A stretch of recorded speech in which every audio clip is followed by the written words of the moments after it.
जी नाज़रीन, कलंदरी न्यूज़ में खबरनि जो सिलसिलो जारी है। खबर शामिल कंदासीं दादू खां। 13 रजबुल मरजब आमद मौला मुश्किल कुशा ऐनुल्लाह नूरुल्लाह यदुल्लाह असदुल्लाह वलीउल्लाह इमाम मुबीन हैदर करार अबू तुराब शेर खुदा फातिह खैबर दामाद नबी सल्लल्लाहु अलैहि वसल्लम शोहर सैयदा बतूल सलामुल्लाह अलैह फातिह खैबर शहनशाह विलायत शेर यज़दा नूर खुदा नफ्स रसूल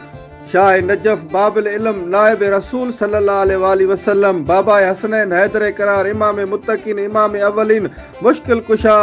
अमीरुल मोमिनीन मौला अली अलैहिस्सलाम इब्न अली अबी तालिब अलैहिस्सलाम जे सिलसिले में हर साल जियां जश्न मौलूद काबा दादू शहर में भी वॾे जोश और जज्बे अक़ीदत एहतराम सां मल्हायो वियो। मुख़्तलिफ़ मज़हबी तंज़ीमनि शहरनि पारां केक काटण जूं रस्मूं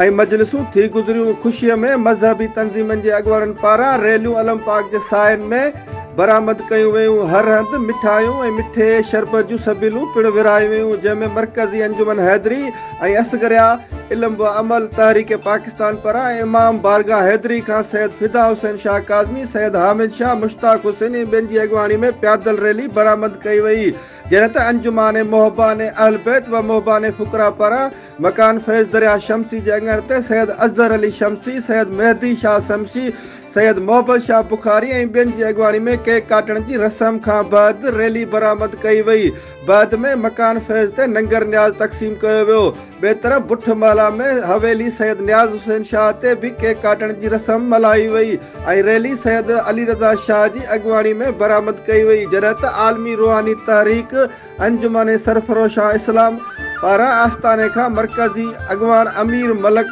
यूनुस जमाल फैसल कादरी यासीन मुगल कामरान मलक निज़ामुद्दीन चन्ना गुलाम रसूल सोलंगी बशीर चांडियो साकिब चन्ना करीम जमाली ऐं ॿियनि जी अॻुवाणी में रैली बरामद कई वई। उन मौक़े ते SSP इरफान अली समो जे हुकुम ते सिक्योरिटी जा सख़्त इंतज़ाम थियल हुया।